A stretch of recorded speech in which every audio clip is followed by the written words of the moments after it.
안녕하세요. 골든라이프 아카데미 생활법률 1회차 교육을 시작하겠습니다. 저는 생활법률 교육을 맡은 손지영 변호사라고 합니다. 반갑습니다. 네, 오늘 강의를 맡은 저는 법무부 인권구조과라는 곳에서 8년 정도 일을 하면서 우리 수성구민들과 함께 해왔는데요. 오늘 강의를 통해서 우리 들으시는 골든라이프 수강생분들과 많은 우리 대구 시민들이 법에 대해서 굉장히 친숙하게 여기시고 또 법을 이해하는 아주 중요하고 또 쉬운 내용으로 강의를 할 수 있도록 하겠습니다. 예, 오늘 첫 시간이기 때문에 저희가 12회차에 걸쳐서 민사, 형사, 행정에 대한 다양한 법률적인 쟁점을 알아보려고 하는데 오늘은 첫 번째 시간이기 때문에 가장 기본적인 내용으로 법이 무엇이며 또 법 중에서도 사람과 사람 간의 관계의 계약에 대한 내용을 오늘 강의를 통해서 알아보도록 하겠습니다. 예, 여러분들은 법이라고 했을 때 이 법이 나에게 도움을 주는 아주 긍정적인 것이라고 생각하시는지 아니면 이 법이라는 건 좀 우리 삶을 제약하는 조금 힘들게 하는 부정적인 것이야 라고 생각하시는지 궁금합니다. 많은 분들에게 여쭤봤을 때 대부분의 분들이 법은 내 편도 네 편도 아닌 중립적인 것이다 라고 많이들 말씀하셨습니다. 자, 그런데 이 법이라는 것이 상황에 따라서 또 나와 부딪히는 갈등 상대방에 따라서 나에게 유리하게 적용될 수도 있고 부정적으로 적용될 수도 있을 것 같습니다. 결국 법이라는 것은 규정 자체로는 선언적이고 중립적이고 객관적인 것이지만 적용되는 상황에 따라서 이해관계를 규정하고 있는 것이기 때문에 다르게 해석될 수 있다고 볼 수 있겠습니다. 또한 법이라는 것은 사건과 경험을 통해서 다양한 시각이나 태도를 형성하게 되기 때문에 강의를 들으시는 분이 어떠한 사건과 경험을 겪었느냐에 따라서 법에 대한 이해가 상당히 다를 것입니다. 기본적으로 법은 상대방과 나와의 관계, 타인과 나와의 관계에 그 관계의 일정 이해관계를 규정한 것이기 때문에 어떻게 해석하냐에 따라서 다른 것인데 저희들이 12회차에 따라서 법교육을 할 때 이 법교육이 단순히 어떤 법의 내용을 지식을 아는 것보다는 사회를 바라보는 프리즘이라든지 시각을 확장시키는데 도움이 될 수 있도록 하는 것이 더 중요한 목적이라고 생각됩니다. 왜 그러냐면 오늘 강의를 듣고 계신 분도 교육을 듣고 궁금하신 법률적 쟁점이 생기면 휴대폰을 열어서 언제든지 검색을 할 수 있고 확인할 수 있기 때문에 사실 법에 대한 지식은 빠르게 우리가 습득을 할 수가 있는데 이 법을 이해하는 기본 어떤 시각이라든지 이해는 단순하게 지식을 함량하는 거랑 다른 문제이기 때문에 오늘 우리 생활법률에 대한 지식도 알아가겠지만 생활법률이라는 것이 어떤 식으로 법적으로 구성되어 있고 이해를 하면 되는지에 대해서 알아보려고 합니다. 오늘은 그 민사 계약에 대한 내용을 알아보려고 하는데요. 대한민국의 법이라는 것이 어떻게 만들어졌는지 한번 생각해 보신 적 있는지 모르겠어요. 저는 법이라는 것에 대해서 처음 이제 들었던 내용이 사람과 사람 관계에서 의사를 표현하고 그것을 표시했던 것에 대해서 합치가 이뤘을 때 계약이라는 내용을 이제 듣게 되었는데 실제로 우리가 약속이라는 거를 많이 하잖아요.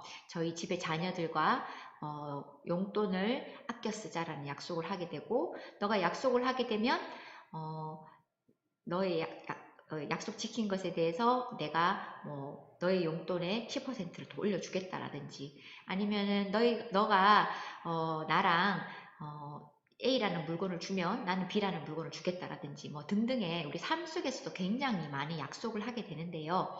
기본적으로 우리나라의 법은 헌법이라는 기본법에 따라서 그 가치와 이념을 가지고 있는데 기본적으로 사람과 사람 간의 관계는 동등하고 자유롭고 이 자유로운 관계 사이에서는 어떠한 계약이든 할 수 있다라는 것으로 규정을 하고 있습니다.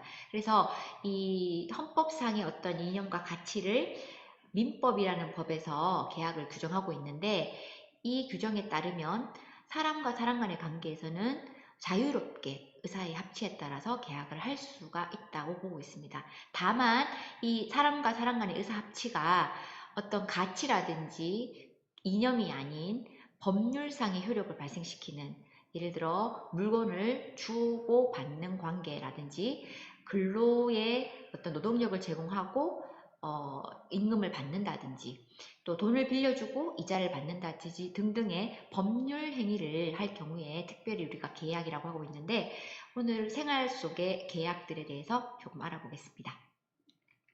여러분들 어떤 계약을 하시는가요? 어떤 어르신들 같은 경우에는 저는 계약 같은 거 그런 거 머리 아파서 안 합니다. 몰라요 하시는데 실제로 법이라는 것은 우리의 삶의 대부분의 많은 부분에 스며들어 있어서 법이라고 이야기하진 않지만 실질적으로 우리가 하고 있는 행위 중에 많은 행위들이 계약이라는 형태를 가지고 있는데요. 물건을 사고 팔고 차를 타고 또 우리가 어떤 그 학원을 간다거나 또 부동산 계약을 한다거나 등등등등 우리 삶 속에 필요한 것들을 주고받는 다양한 것들이 주고자 하는 사람과 받고자 하는 사람, 물건을 팔려는 사람과 사려는 사람과의 관계로 이루어져 있죠. 그래서 실제 법과 관계없다고 생각하고 살아가시지만 저희들은 많은 계약, 특히 매매 계약이라는 계약을 하게 됩니다. 제일 흔히 하는 매매 계약의 형태가 거창한 집이라든지 자동차 가기 전에 마트나 슈퍼에 가서 물건을 사게 됩니다. 초등학생 아이들도 자신이 필요한 물건, 뭐 과자, 뭐 어떤 과자 좋아하세요? 뭐 홈런볼, 뭐 포카칩, 과자를 사러 마트에 가게 되잖아요. 그러면 그 마트에 가서 내가 필요로 하는 물건을 집어 들고 그 물건을 들고 바로 나와버리면 이제 초등학교 1학년 애기들도 이제 그렇게 하진 않거든요. 이제 이 가격을 치러야 내가 정당하게 물건을 가지고 나올 수 있다는 것을 우리가 사회 학습을 다 하고 있기 때문에 이제 캐셔에게 그 물건을 주게 되죠.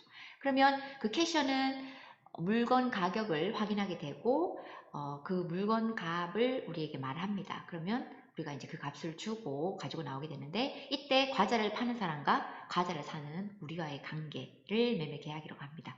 근데 이때 내가 이 집에서 어떤 물건을 사고 왔는지에 대해서 어떻게 확인하고 증명을 할까요? 예, 뭐 다 하시고 계시는 게 막 느껴집니다. 영수증이라는 걸 받게 됩니다. 약간 길면서 사각형인 흰 종이에 어떤 물건을 얼마에 샀는지 그리고 그 영수증에는 이 가게의 주소와 전화번호 그리고 사업자 등록 등등이 기록이 되게 됩니다. 그럼 이 영수증 혹시 받아오세요? 그냥 오세요? 요즘에는 뭐 휴대폰으로 계산하기 때문에 영수증이 다 휴대폰으로 오기 때문에 사실 받지 않는 경우도 있는데 이 영수증을 가만히 살펴보면 우리 계약의 특징을 알 수가 있습니다.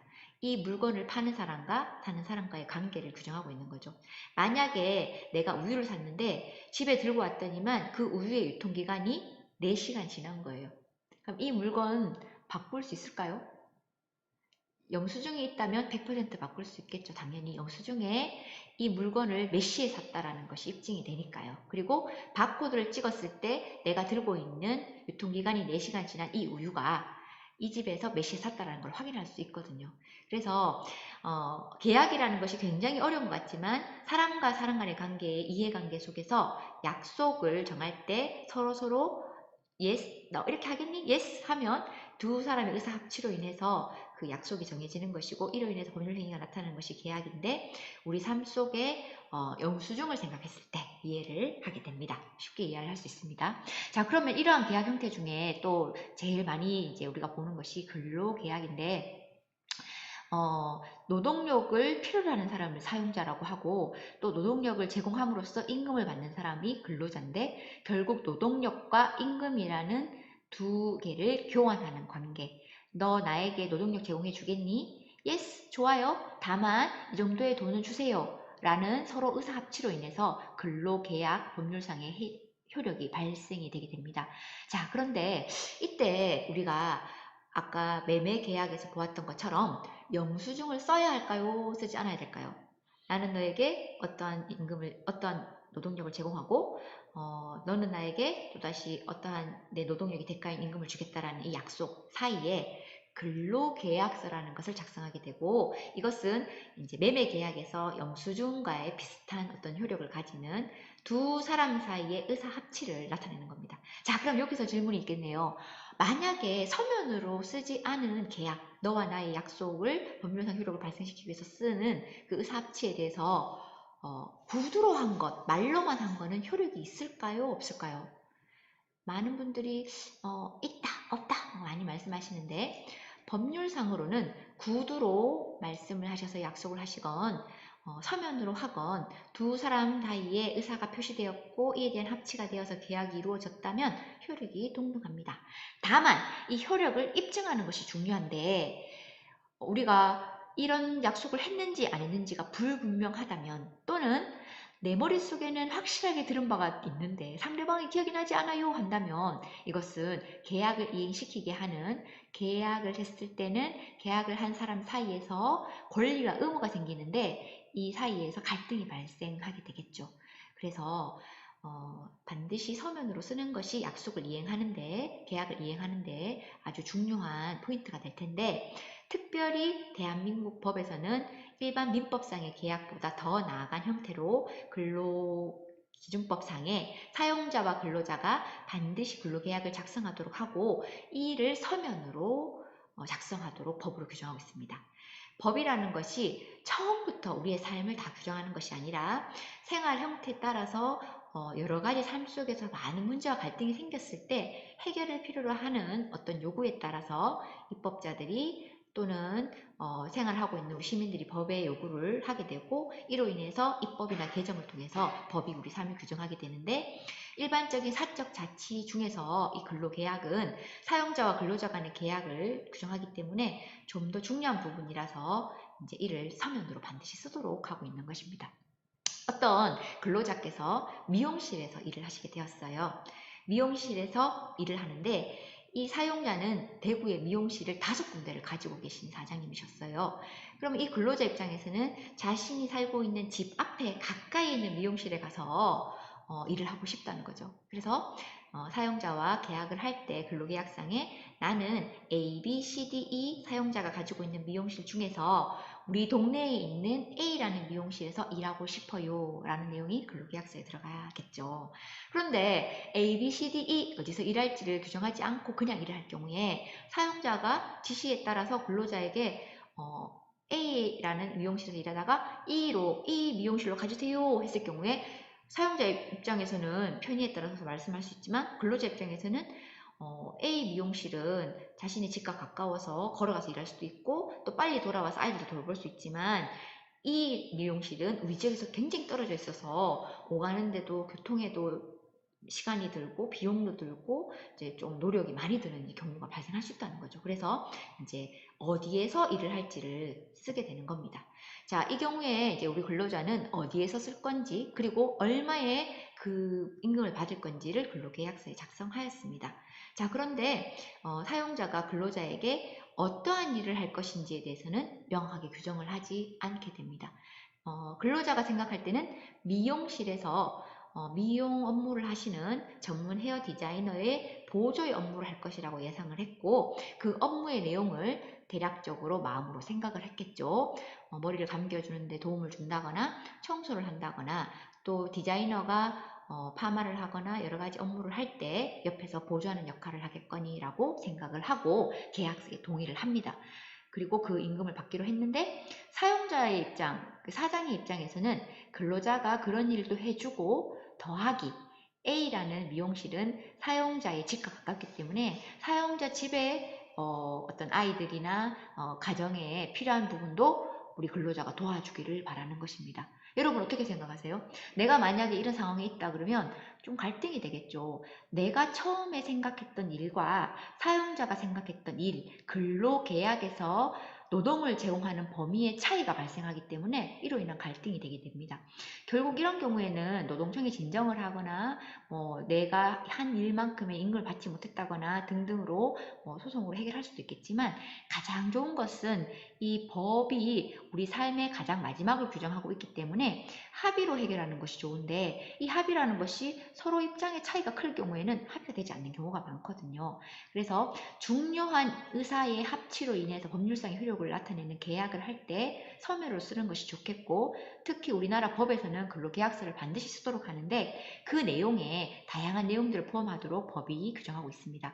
그래서 어떠한 일을 어디에서 얼마만의 시간만큼을 할 것인지를 규정하게 되는 겁니다. 그래서 이러한 부분에 미비된 내용이 있다면 이 계약을 했더라도 실질적으로 사용자와 근로자의 이해관계, 사용자는 조금이라도 적은 돈을 주고 더 많은 일을 시키고 싶어하는, 이제 시키고 싶어 한다기보다는 좀 더 유리하게 자신의 사업을 운영하고 싶은 갈등이 있을 것이고, 근로자 입장에서는 내가 이 정도 일을 했으니까 더 많은 돈을 받거나 또는 이 범위 내에서만 일을 해야 한다라는 어떤 생각의 차이, 여러 이해관계를 계약으로 정리하기 때문에 좀 더 자세히 섬세하게 볼 필요가 있겠습니다. 또 이제 많이 일반적으로 하는 것들이 돈을 빌려주고 받는 이해관계, 법률 용어로는 소비대차라고 하는데, 돈을 빌려준 사람을 돈을 받을 권리가 있다고 해서 채권자라고 하고, 채무자라고 해서 돈을 빌리고 이자를 주는, 돈을 갚아야 될 책임이 있는 사람을 채무자라고 하는데, 이 둘의 관계에서도 실질적으로 우리 일반 생활 속에서는 돈 얼마 빌려주기로 하고 이자 얼마 주기로 하고 계좌이체를 통해서 돈을 빌려주게 되잖아요.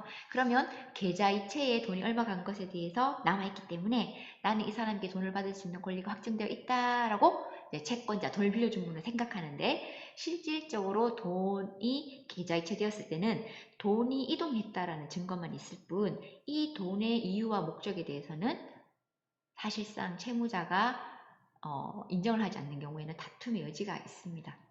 그래서 돈을 얼마를 빌려주는지, 이자를 어떻게 할 것인지, 언제까지 갚을 것인지 등등에 대해서 두 사람 간의 의사가 합치되었다면 이를 구두로 할 수도 있지만 서로 입장이 다를 수 있고 생각이 달라질 수 있고 또 기억력이 다르기 때문에 사람에 따라서 이를 서면으로 작성하기도 하는데, 이 또한 앞서 봤던 물건을 사고 파는 매매계약에서의 영수증이나 또 근로를 이제 제공하고 임금을 받는 근로계약이나 비슷한 형태로 소비대차 계약이라고 해서 우리가 이제 이행각서라든지 차용증이라는 이름으로 많이 사용하게 됩니다. 물론 매매계약이라고 우리가 제일 처음에 물건을 사고 파는, 단순한 작은 물건을 사고 파는 경우에 영수증을 주고받지만, 부동산이라든지 차량을 매매할 때는 또 매매계약서라는 별도의 형태를 또 띠기도 하는데, 어떠한 이름으로 되어 있든지 간에 사람과 사람 간의 관계에서 서로 이제 합치하는 의사계약에 따른 이 계약을 작성할 때는 반드시 이행할 것을 강요하고 서로 영향을 주고 이를 이행하게 하기 위해서 서면을 작성하는 형태가 이제 우리가 알고 있는 법률상의 계약이다, 이렇게 이해를 하시면 쉽게 이제 아실 수 있을 것 같습니다. 자, 법에서는 민법상의 계약을 다양한 형태로 규정하고 있고, 그 중에 이제 매매라든지 소비대차라든지 뭐 근로계약이라든지 다양한 이제 형태들이 있는데요.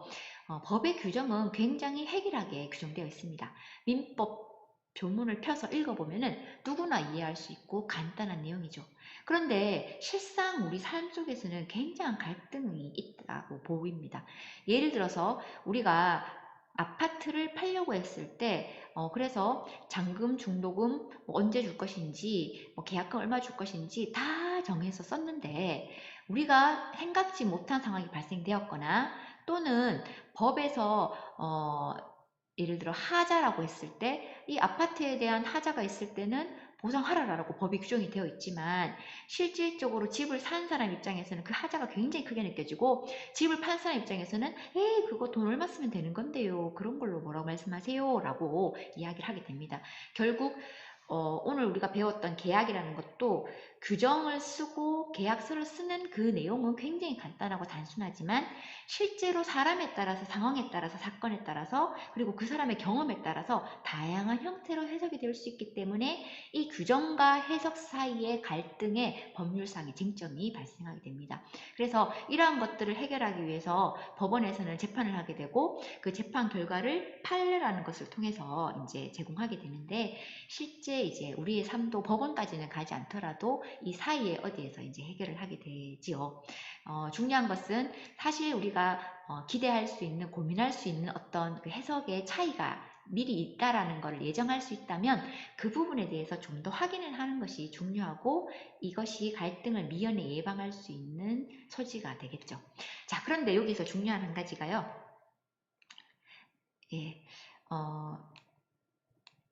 중요한 한 가지가 갈등을 해결하기 위해서 서로가 서로의 입장을 이야기를 해야 되는데 의외로 상대방이 아시겠죠, 그렇겠죠 하고 넘어가는 경우가 상당히 많다는 겁니다. 결국 우리가 법률적인 지식도 알아야 되지만 법률적인 어떤 문제가 생기는 상황을 우리가 이제 이해를 했잖아요. 이해관계에 서로 입장이 다르기 때문에 생기는 것이기 때문에 그럴 때는 두 사람 사이에서 서로 소통하고 이해하고 상대방 입장을 나누는, 그래서 내가 나눴을 때 해결될 것이라는 용기가 필요하다는 겁니다. 시간이 조금 초과돼서 다음 시간에 좀 더 연결해서 계약과 관련된 내용을 진행하도록 하겠습니다. 감사합니다.